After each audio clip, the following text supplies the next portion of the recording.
la reconfiguración del contrato psicológico. Voy a repetir eso. Reconfiguración del contrato psicológico.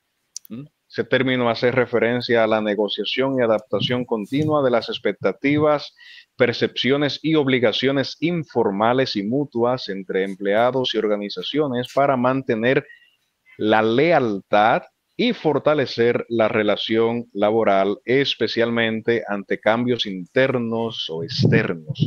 ¿Qué implica ese proceso? ¿Cuáles son los compromisos que deben de asumirse? Hablamos ahora sobre la reconfiguración del contrato psicológico y lealtad mutua y cómo cada primer miércoles del mes recibimos a Doina Hernández, gerente senior de cuentas y transformación cultural de New Link Dominicana. Mi estimada Doina, ¿qué tal? Bienvenida. Hola, hola Ángelo, muchísimas gracias. Yo feliz de estar nueva vez aquí conversando contigo. Gracias, gracias por siempre estar por ahí atenta. Vamos a empezar de la manera siguiente. ¿Todavía existe lealtad entre empleado y empleador o viceversa? Esa lealtad de la que se hablaba hace 20, 30 años atrás, gente que se quedaba en una empresa 40, 50 años y ahí se retiraba y le dedicaba su vida a una empresa y se sentía bien y era hasta cierto punto recompensada. ¿Todavía existe? Mira, Ángelo, este es un tema definitivamente sumamente interesante y que yo creo que cada vez genera pues más interés en la audiencia, en las empresas y en los colaboradores. Yo particularmente no creo que la lealtad haya muerto. Yo creo que lo que cambió o lo que está cambiando es la forma en cómo entendemos esa lealtad. Tú mencionaste que antes, hace 20, 30 años atrás, significaba lealtad permanecer mucho tiempo en una empresa. Yo todavía, de hecho, conozco personas, tengo amigos que tienen 40 años en la misma empresa. ¿Es eso lealtad o eso es simplemente que yo acomodé mi estilo, mi forma, me siento bien ahí, a dónde voy a ir, me voy a quedar ahí? Hace 20 años eso era normal y eso se entendía por lealtad. Ahora es diferente. Ahora ya eso no es tan, no está asociado a la permanencia. De hecho, recientemente, no sé si tú recuerdas, hubo unas declaraciones que hizo el CEO de AT&T, donde trajo mucha controversia porque él decía, o la gente interpretó que él decía que la lealtad corporativa ya no existía. Sin embargo, a lo que él se refería es que esa lealtad ha cambiado, que no es como era antes y que las empresas en la actualidad deben buscar la manera de cómo recompensar a los colaboradores por el compromiso presente, no por el pasado, o sea, no por el tiempo que dure, sino por lo que entregue en el momento, en la realidad. Ya nosotros en algunos temas habíamos conversado sobre las diferentes generaciones y el impacto que tienen en la cultura. Entonces, la lealtad también tiene que ver mucho con eso. Para una generación Z, la lealtad no significa quedarse trabajando en esa empresa y no va a suceder porque eso no es lo que ellos tienen como prioridad. Su prioridad es otra, su prioridad está en ellos aprender, en tener retos, en crecer y lo van a hacer en la empresa que les permita ese escenario. Entonces, igual entender que las empresas tienen que comprometerse con sus trabajadores, no solamente exigir compromiso, o sea, nosotros hablamos de que y le exigimos mucho a los colaboradores, pero ¿qué yo como empresa estoy haciendo? ¿Cómo yo me estoy comprometiendo con esos colaboradores? Entonces, esto es una relación, es una lealtad que tiene que ser de doble vía, de ambas vías. Y si lo traemos, bueno, a nuestra realidad, es lo que está pasando. O sea, ya tú ves que la generación Z en particular te dura como mucho, 2 años en una empresa.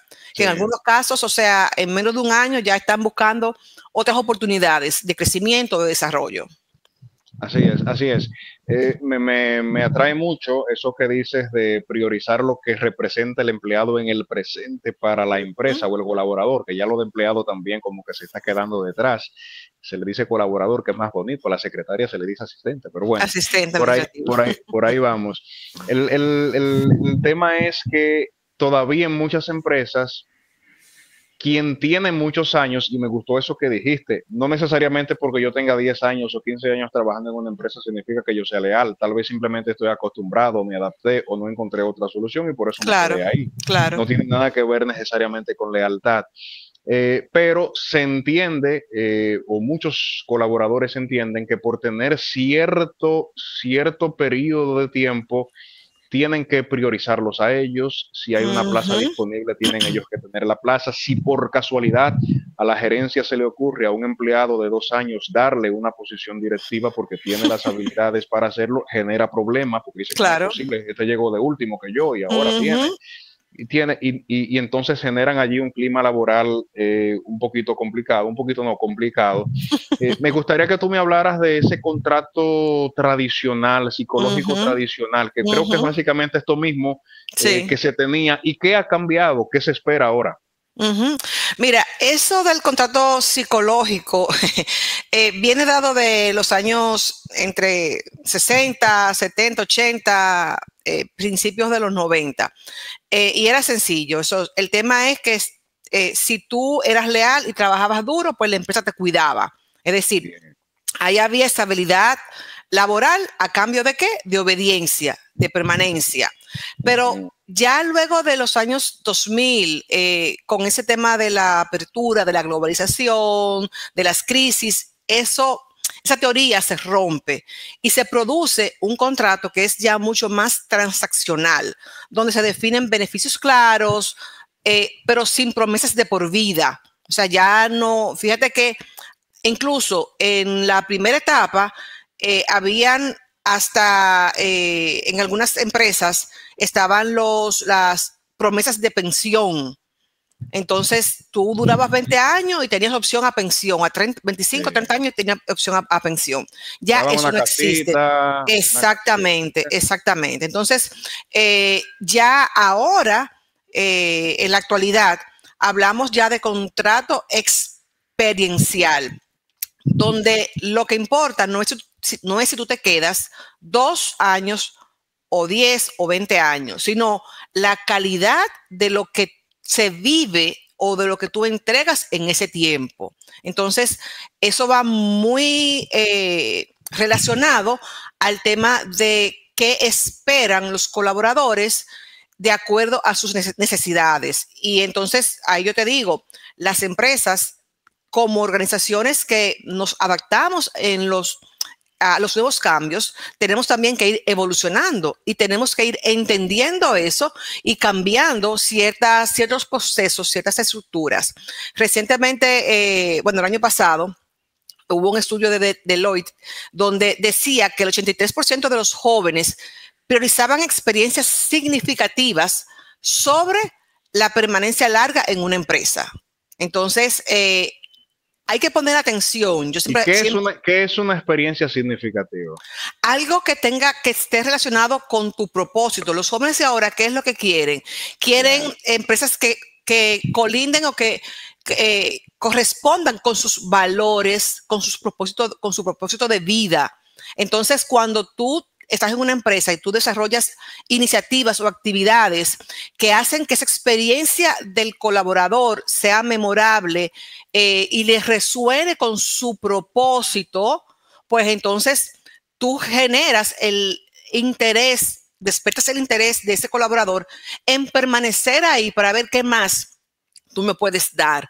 Tú creas ese sentido de pertenencia porque lo que tú me das es en lo que yo creo y yo quiero aportar hacia eso. Entonces tiene que haber una coherencia en lo que somos como empresa, lo que nosotros proyectamos hacia afuera, lo que nosotros le decimos a los colaboradores que nosotros hacemos y que eso comulgue con el talento que tú estás atrayendo a tu empresa.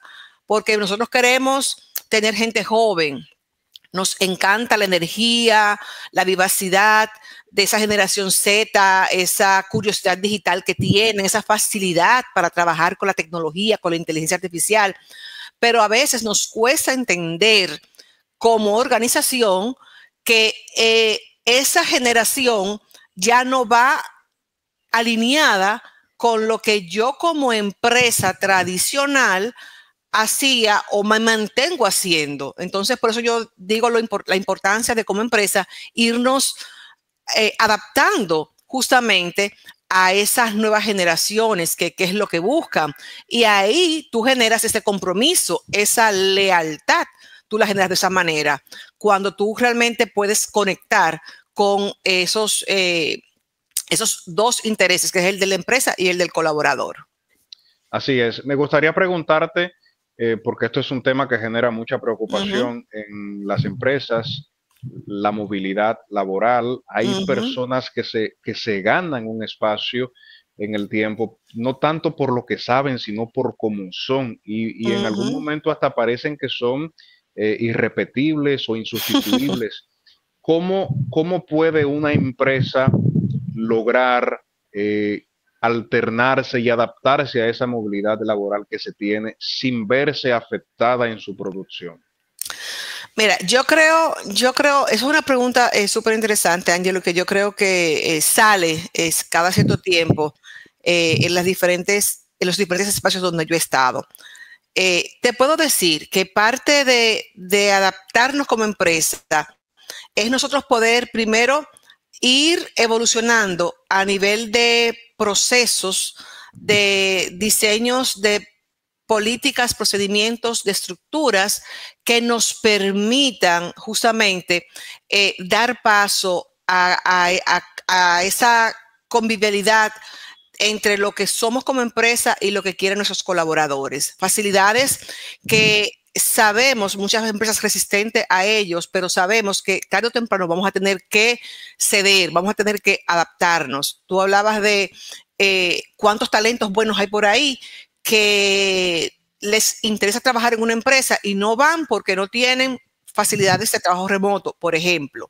Entonces, porque tú creas o no creas en eso, no es un tema de que, si me preguntas, pero entonces, ¿cuál de las dos estructuras o de los dos escenarios es mejor?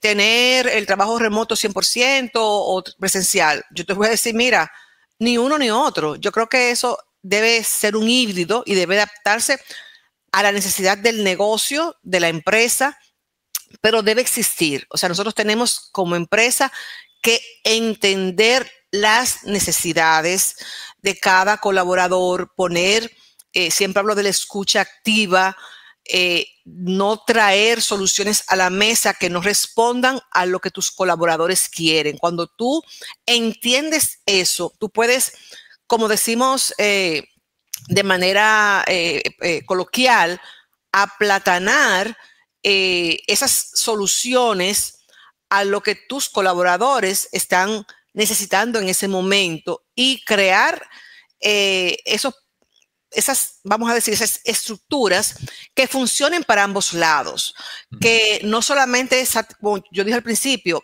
esto es un tema de doble vía.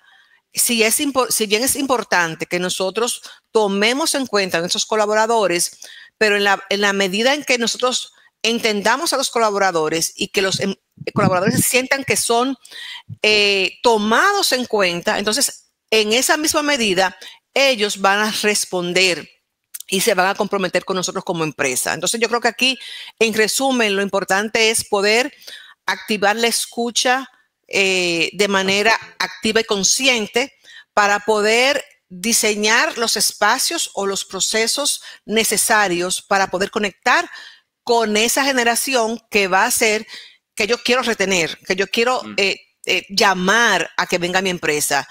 Y tú dijiste algo importante que lo conecto con algo que siempre dice Eduardo.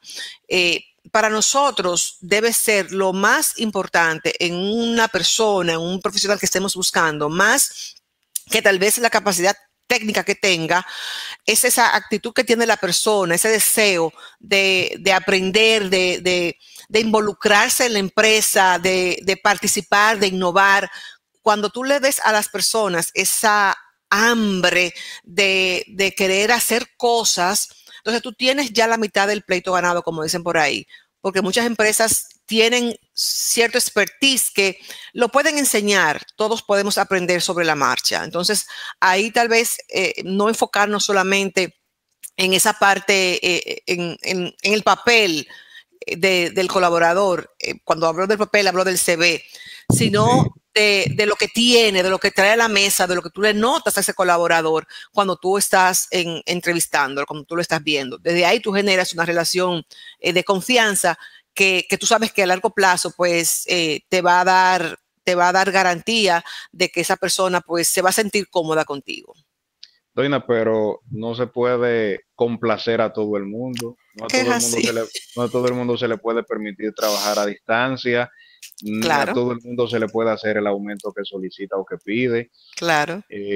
¿Qué hacer entonces con esta gente? O sea, parece sencilla la respuesta. Salimos, o sea, terminamos el contrato y renovamos, pero a veces hay situaciones que se presentan que complican esta decisión también. Sí, yo creo que los colaboradores entienden que es una obligación que me deben dar ese día, ese trabajo remoto, esa facilidad. Sin Sí, embargo, vuelvo y repito, esto es un tema de doble vía.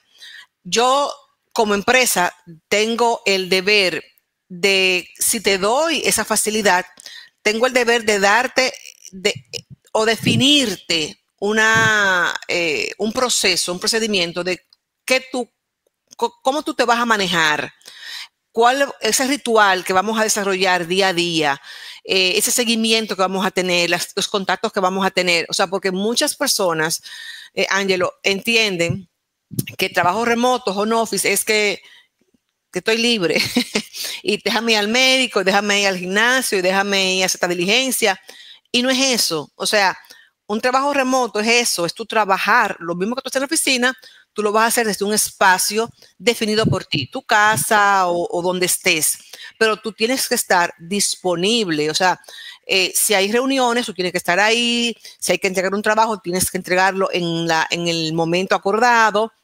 No es que tú vas a hacer lo que tú quieras. Entonces, ahí la empresa debe tener ese criterio definido de manera clara, medible, para poder evaluar si efectivamente eso da resultado. Y si no da resultado, pues simplemente, bueno, pues después que yo mido y digo, mira, aquí me di cuenta que en esta posición puntual no aplica el trabajo remoto. Ahí tiene que estar en la oficina. Y como tú dijiste, bueno, estas son mis condiciones. Si tú las aceptas, perfecto. Si no, bueno, ahí está la puerta. Pero tienen que estar claros los procesos que se van a hacer. Yo me has escuchado hablar durante toda la conversación sobre tener procesos claros y definidos. Tú no puedes esperar resultados excelentes o buenos si el colaborador no sabe lo que tiene que hacer o cómo lo tiene que hacer. Entonces, ese es mi rol como empresa, yo decirle, definirle, establecerle qué yo espero de él en este proceso. Entonces, tú hablabas de que las personas, si yo tengo 2 años, 3 años, ya yo quiero que me aumenten o quiero que me promuevan. No, los aumentos, las promociones, no se dan por tiempo. Es meritocracia, tú tienes que demostrar de que tú realmente te has ganado eso a través de buenos resultados, de proponer cosas, de innovar. Y yo he tenido casos cercanos de personas que con poco tiempo han logrado escalar, pero por lo que han demostrado, exacto. por lo que han aportado a la empresa. Entonces no es un tema de que yo tengo 5 años y no me han promovido, yo tengo 2 y me promovieron. O sea, es un tema de resultados, de que tú pongas las cosas en la balanza y tú digas, bueno, mira, esta persona se promovió, que no debería, o sea, yo no tendría que justificar el por qué hago las cosas. Por eso siempre hablo de que todo tiene que estar claramente Ujú. definido y comunicado de manera oportuna a los colaboradores para que los colaboradores tengan claro en sus mentes cómo es que se llega o cómo se crece dentro de la organización. Así es, así es.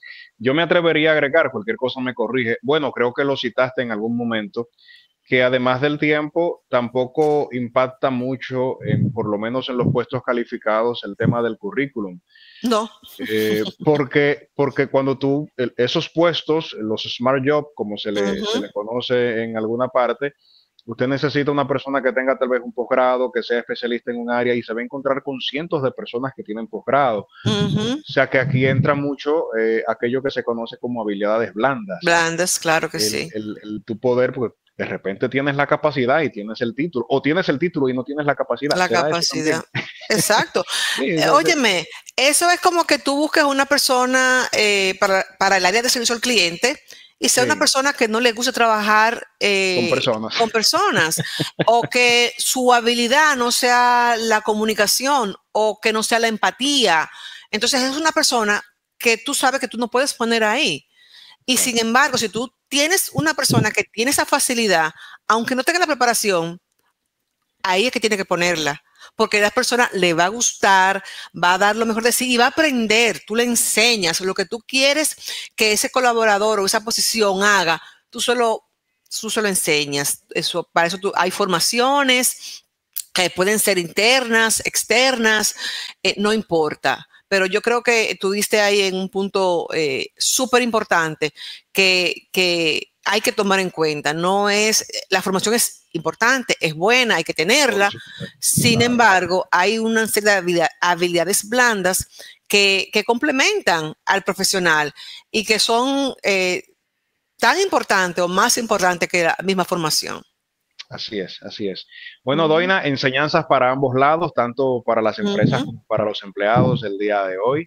Entender que ese contrato psicológico de que yo trabajo duro y me quedo aquí por 20 o 30 años no necesariamente es así. Tal vez nunca lo fue, tal vez nunca lo Ujú, fue, porque al fin y al cabo lo que se quieren son resultados y los resultados se imponen a cualquier cosa que pueda estar por ahí detrás.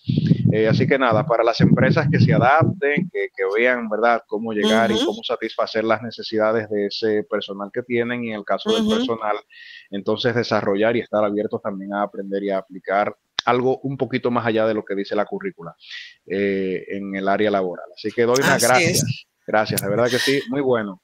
Gracias, gracias a ti, Ángelo. Y como siempre, recordarles a toda nuestra audiencia que nos sigan en nuestras redes sociales, en Instagram, @NewlinRD y en LinkedIn, Newlin Dominicana. Y sigan también a Doña Hernández en LinkedIn, donde van a ver informaciones de mucho valor sobre este tema y otros también que tienen que ver con el tema de cultura.